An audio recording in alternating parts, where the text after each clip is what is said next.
Domination Nation, what up? It's me, you, back on the game DomiNations. It's been a minute. I won't go into that like I always do. Some excuse, I'm sure. But I'm back. And look, you know what? It's like I actually didn't stop playing the game either. I'm still progressing. We've even got a few little white walls in there. Of course, not as many as some of you guys out there, but that's alright. I'm getting there. Keeping the citizens busy. We're going to get back caught up with where I'm at. I'm going to get back into the zone with the videos. Brief description. I got a new gaming system upstairs for recording and everything. And it has to go back because it's not running right. So, anyways, I set up my old piece of junk laptop with a broken screen and keyboard and crappy mouse and whatever, all this stuff for you guys. Well, just so I had somebody to talk to about DomiNations. And let's just basically dive back in. You know, it's been a while. We're in my basement, the man cave. You can see the stuff around here. Anyways, this is the only place I could set up to record. So, let's just get started. So much has changed since I was on the video last. We had the Summer Rush event where everybody, all the different ages, basically got discounts, and you're all familiar with that. You just experience it over the summer.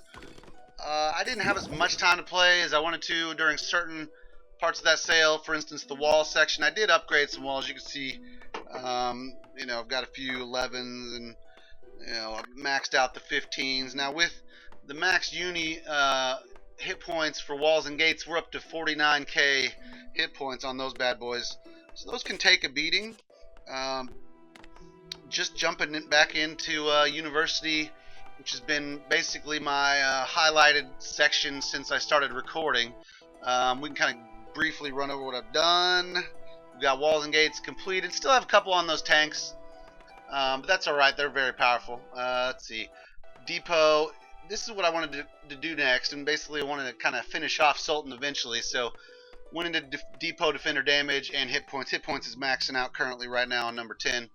So those you know, global and industrial defenses I have, 30% stronger, essentially a little bit more sleeper defenders there. So they kind of hit like an atomic but look like a industrial. Amelia, she's an oil-hungry biatch. If you ever didn't know what she was, I guess you could say. She doesn't even know how to hold a wrench. No, Amelia, maybe if you didn't take so much oil, I would make fun of you, bro. Anyways, so a little bit here and there. I've kind of been playing around with the transport. I like that little guy, but you know, just stuff here. I started with the fighter damage, of course. SAM battery damage is nice. Speaking of SAMs, I got a maximum SAM battery. The hit points on this is just ridiculous. Now, level 1, 2, and 3, you get 50 points increase. When you get to level 4, I'm not sure if it's 500 as well, but level 5 is a 500 point boost. So that there's the SAM level 4 or 5, and there's my other level 4s going to level 5, and there's the other level 5. And those things have been plucking defenders out of the sky, or attackers out of the sky like nobody's business. So anyways, this is going to be a lot of just random junk thrown at you because I haven't been on camera in a long time. And I don't really remember what all is new. So this is, you know, this layout, this is just my multiplayer layout. My war-based layout has over 20 attacks and 0 5-stars on it. Now, it has been 5-starred prior, but it's on an over 20 attack streak right now. So, I'd love to show you that war layout, but I will not. It's a little too good for YouTube. So maybe some other episode though we'll get into the looks of that. We could take a quick look at our alliance World War history. I'm opted out of war for another hour or two, but we'll be back in here before we start the next one.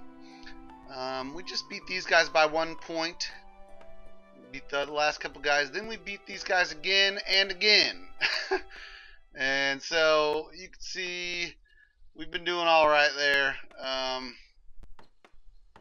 In the war side of things. Our alliance perks, Moved on up to level 7, so we get 10% more hit points.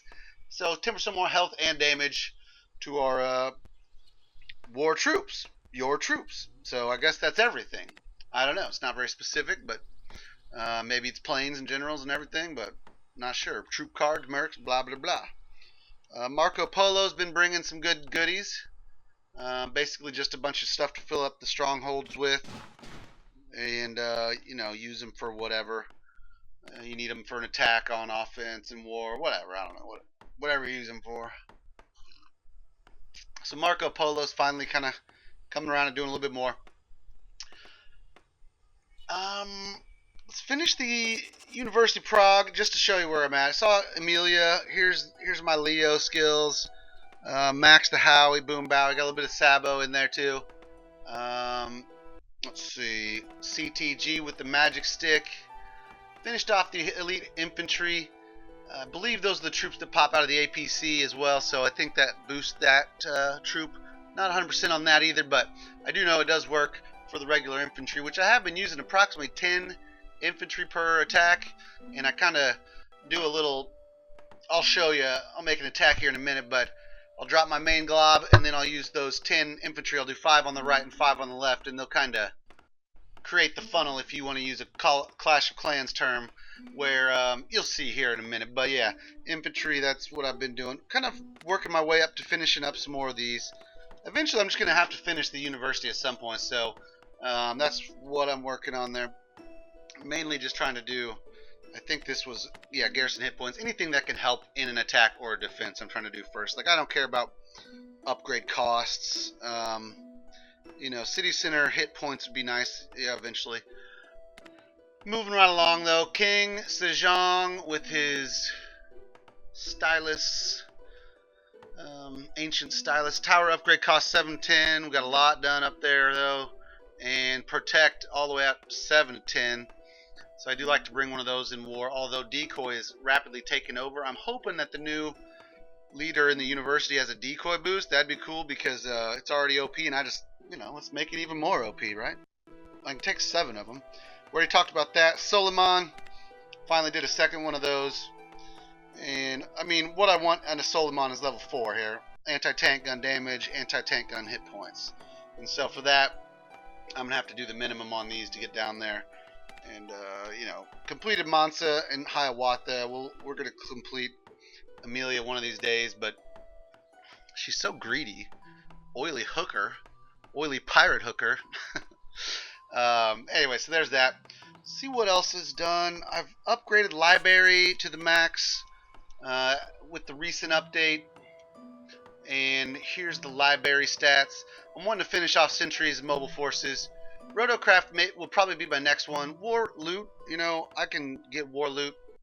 I get more than war loot in just a few attacks. So, although it is nice with the recent boost from the event that doubles the war loots. And let's just take a look at what one war loot is right now. So there it is. That's hitting 2 atomic bases, getting max war loots with a little bit of that library boost. Did I do one of those? I can't even remember. I did 2. Yeah, I did 10% of each one. What am I saving food for? I think I'm waiting for. Oh, I got a long time for these guys. 4 days. Let's just go ahead and do some more stupid war loot. I mean, it gets to the point where you don't know what to even do. Radar, I mean, is a must. Do this. And you know what? I don't even have enough space for gold to do that one, I don't think. I need to do another a market before I can start that one. And I'd like to do more paratroopers, but so much oil is going to Amelia right now. I can't even do any oil things. I'm going to have to throw some of this food away at war reparations. We'll go ahead and do it anyways, whatever. And that just helps recover the cost of the mighty investment that is war. I'd like to upgrade War Academy so I could further research a couple tactics. What else? Aircraft, that's where I'm at. Factory. Finally got my factory. Finally got the APCs. I had to go through like 3 or 4 levels of factories since my last video, really, to get there. But that was one of the main things I focused on during that rush event, so that worked out nicely. Thank you very much. There's all my generals. I mean, they're kind of getting... I'm starting to have a tough time deciding which ones I want to continue on with. I like Nobunaga, Churchill, but the third one is the one I'm not 100% on. I guess it's either Napster, Joan, I don't know. We'll have to figure it out. Tactics, you can see those are maxed, and there's all my atomic troops, blah, blah, blah. We could look at a couple attacks. Here's one that pretty hefty loot, and I did use the transport. Let's see how this one went. Maybe we'll give us something to talk about. This may not make the final cut. Although this is a typical base that a lot of people would avoid. That windmill pattern is very difficult because it guides your troops around the center instead of through the middle. You can see I drop a couple assault up there on the FC. That's pinching my troops back to the middle. So my troops aren't going to want to expand and run around the map. That's basically what I've been using that FC for, or those assault troops for lately. Drop transport on the mortar, lead the way with the fighter jet to hopefully, you know, spawn any SAMs. Don't want to lose the transport. Now, when you're getting into the middle of a base like that, you're going to be into the double mortar zone. And so I'd cleared 2 mortars, figured it was time to go around the building. I can get to that oil towards the end of the attack, and that was the right move. Let's see what else we got here. Bringing in from the bottom, dropping those transports on spawning buildings like tank depots and garrisons, really effective. You want to avoid towers and air defense, but you know, they actually have a lot of hit points. This is a heavy APC attack, so since I just unlocked the APC, I was kind of going a little APC crazy. And personally, though, I hate using any oil troops on an attack that I might lose. So I've kind of gone away from using them in multiplayer, but they definitely do decimate. And you can see that big glob of assault troops that keeps leading the way. It's like a tank. In that it's out in front of the rest of your troops. In fact, there's another tank still surviving there because of those APC troops being spawned. And so at this point, I don't need to rally out to the outsides. I basically need to continue working through the center. And, you know, that's enough of that one. Let's just fast forward. There's no mortars left. And once there's no mortars left, really the only thing that could do much damage would be, you know, Howie's in the city center or something like that. So cleaned her off. Look at the troop loss, so minimal. Hella food, a little bit of oil on the side, a little slick willy slippery dip, Texas tea, black gold, whatever you want to call it. So there's an attack there. Okay, so what's in the army right now? Okay, I've got no tanks. Basically, this is what's left over from a war attack. I don't really bring many tanks. As you can see, 0 tanks to my war attack. This is all I brought to my war attack, besides tactics and generals, and that's the key. Your mercs, you always want your heavy mercs. So whatever level your merc camp is, you don't know which to bring to war. Well, you just look through and see who has the most hit points. Whatever has the highest hit points, that's what you take. If you don't have Jagdpanzers, you take the Flampanzers. If you don't have Flampanzers, you take the elephants. If you don't have elephants, you take the knights, whatever. But you always take the heavy hit point guys, so you don't have to bring a tank in your main army. And then, of course, I brought the 3 generals, and they're probably all healing right now. Well, Churchill and Mac are. Nobunaga, he's still doing all right. So anyways, that's, you know, for example, that was my war army. Now, to do a multiplayer, I'm probably going to drop this down. Let's drop this down too. I want to get, let's see, throw 2 tanks at it. And I think that's enough for an APC. We'll do 1. We got a training blessing, so let that run for just a second. I always like to have the training blessings on during the videos because who wants to see training time, really? While that's training, let's go ahead and take a look at the update that's coming out. Now, a lot of you have probably already seen the article, read the article, talked to your teammates, or global chat or seen on Facebook. But August State of Nations was released August 31st, so it's been a few weeks now. It talks about stuff that we'll skip over, and then it gets to the good stuff, which I've so cleverly previously highlighted using an add-on.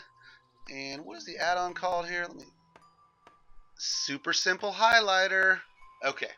Anyways, so 5.8 is coming out. Combat Intel is the name of the update.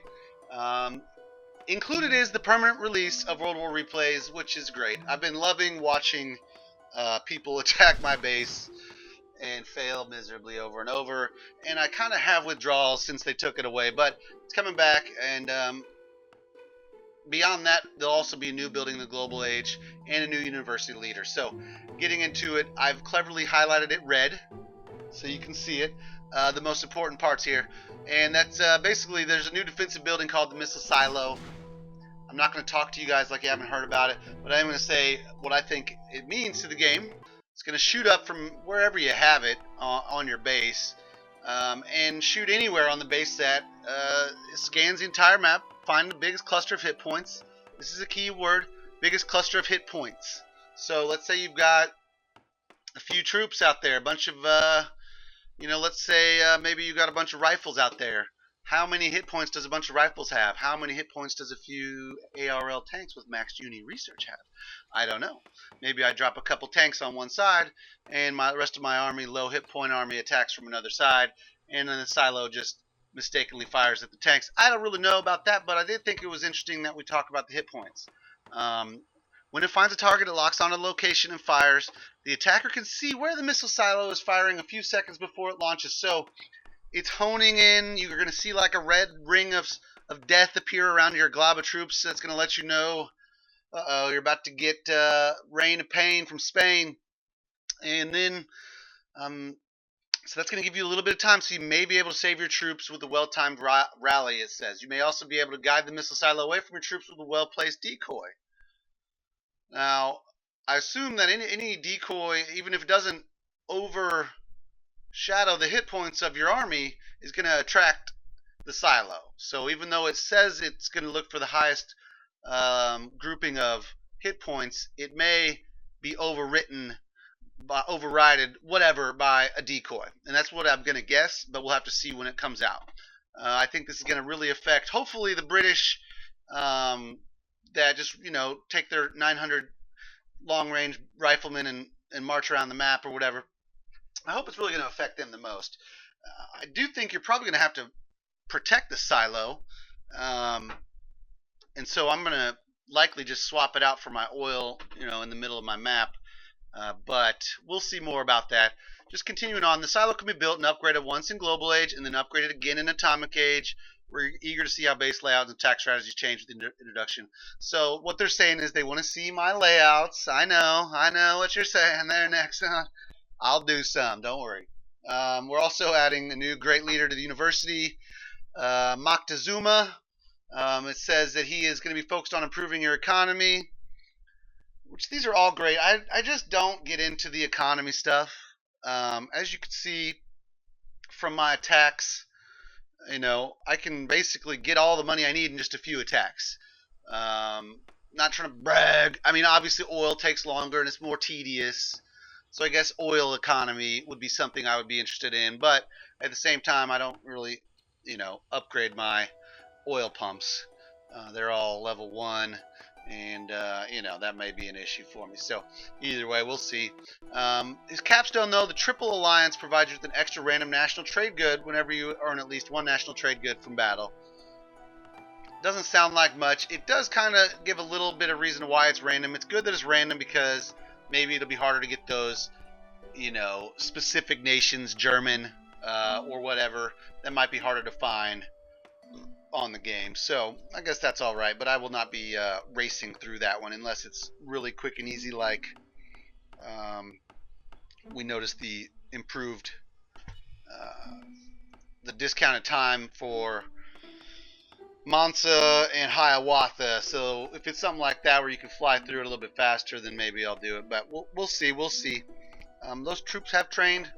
Let's finish off the discussion on the forum real quick. Hello. What's next? A lot of things, blah, blah, blah. Going to be changing the tactical helicopter to make it less efficient at raiding oil. Hallelujah. Just as I'm about to reach the point of earning that troop, they take away its overpowered oilness, which is wonderful, yes. Anyways, if you're like me and you've been attacked by Mr. Tack Chop, as I like to call him, you'll love my nuts. Tack Chop guy comes in, and here we'll just show a quick replay of what he does. Where's he coming in at? Where's he coming in at? Okay, there he is. Bottom right. He's rallied over the location of the oil refinery, which is a classic move I've seen. Now I'm heavily peppering him, and he still gets the guys in there. Dropping his little raiders right in my box of destruction. I spent so much time upgrading those walls. Slight little issue with that. They're finally resolving. So thank God, because that gets old fast. They'll also be making APCs spawn their first set of troops faster, which is great because right now you drop them and they die instantly because they have no defenders. Also, they're going to change how castles handle garrison generals when it's destroyed. This I do like. I don't. So you're going to be cautious, I guess, not to equip them as much maybe in multiplayer. I don't know. I never use my generals in multiplayer for defense or anything like that. I only use my generals for war. So it's really good that they're actually going to be required to be present on the battlefield. And it's not a pay-for troop. So it's not a pay-to-play advantage. In my opinion, I don't believe. Of course, somebody will correct me, I'm sure, in the comments. So now, instead of just sabotaging your castle and destroying it and the general's never coming out, or let's say you use your British rifles or your howitzers to use that 5 troop space advantage or that 5 cell space advantage and fire on your fort without even ever spawning the generals, that's no longer going to be the case. Now they're going to still come out no matter what, just like with the stronghold in war. So even if you destroy the stronghold without crossing the spawning radius, they still spawn those troop cards, which I'm glad Marco Polo's dispersing some free ones, by the way. But similar to that, except for when the generals come out, even when the fort's destroyed, it's not going to be a full power general. So he'll be damaged, as they say, like he took damage with the fort being destroyed. Don't know exactly the specifics. I'm going to hope it's at least 50%. It says it will appear with less than 100% hit points. So, I mean, that's pretty specific, not at all whatsoever. But I do appreciate this information from Brian and Tin Soldier. They've been doing a much better job on the forums. They also go in to talk about how State of the Nations aren't going to be a monthly State of the Nations. They'll be like a quarterly deal, so they don't have to do them as often or whatever. I don't know. Either way, at least they're still doing some stuff to improve the game. And that's it on the forum that I wanted to get into, I believe. Let me get my phone back on here. Da-na-na. Da-na-na. Let's check back a page and see what else is on. New matchmaking beta test. That was so great. I loved it.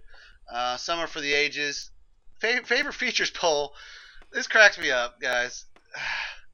The 5 good emperors boost to resource production is the leading. I mean, what are you guys doing out there? Just farming away? Go get you some loot. Don't wait on your stuff to make it. God, it is so inefficient to just have. Don't write a peace treaty. Don't invest in farms and stuff. It's a waste of time.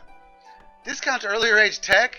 I mean, what? That was one of the best things. So much wall upgrades that I did with that. Upgrades in my current age. Town center was pretty nice, I guess. Discounts on crowns. But everybody's all about the resource. I thought that was hilarious. Come on, guys. Do some work out there. Jeez Louise. Summer for the ages. It was a good one. Now I'm ready for Christmas so that the gifts come back so all my big spending bros can send me some packages. I'll be sure to send them some packages as well. Alrighty. And that's it for the forum chatter.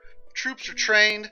Let's just kind of display what I like to call funneling. It's going to be very helpful, especially when the silo comes out and your rallies are that much more important. So you need to know how to funnel your troops. I've only got 9 here, assault infantry, but you should be able to get the point. Let's see if I can find an area where I can funnel here. A corner drop is typically an area where if you do a corner drop, your troops are going to go 2 different directions. I'm going to look down for just a second and do a 2-finger. Nothing dirty about that, right? And we'll drop a little bit more. And ping pong pang patanga. And whatever these guys are in my... So there's the main drop. Now here is the funnel. 1, 2, 3, 4. Probably not going to be able to funnel too well with the city center, to be honest with you, because there's a lot of hit points there. But we'll go ahead and take out that stronghold up there. And now what you see is my infantry pushing through and forcing the majority of my army right down the plot line, mate. And that's where I want it. I am going to drop a transport back early. I like to do that. It's a good way just to get a couple of those paratroopers down if you do use the transport. And now you can see my army still pushing in the middle, towards the middle, instead of splitting all over the place. At least it goes that way a little bit longer than it would had I not used the infantry to funnel my troops down into a certain location. Now this is a danger zone here. I'm going to have to use a decoy. I just realized the mistake I made going in on that mortar section, but I'll drop 1 decoy to save a few troops. I'm going to drop a transport back here to clean up. And I've been really trying hard not to overdo my planes and transports in multiplayer. So frustrating when you're just doing regular old cleanup and you hit a frickin' SAM battery and lose an airplane, and there was no defenses left or something like that. It's like, what are you doing? There, like I got him. This guy's doing the flying figure 8, and he's dead. Nope, he survived somehow. After 8 rounds in front of the front of that building, he survived. So, it didn't have to use the decoy, but decoy is only 1 troop tactic space. I'm going to recover a little bit, and really this was just to kind of demonstrate the benefit of funneling with those assault or infantry troops in general. So that was pretty hefty. We took him out pretty quickly. Very minimal troop loss.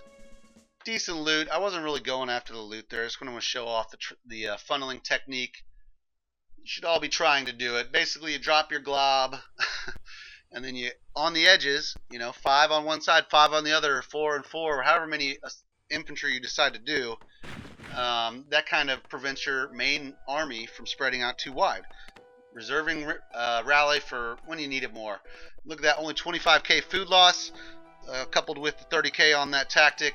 We're still under 60k food loss, and that was a pretty profitable attack. No oil loss whatsoever.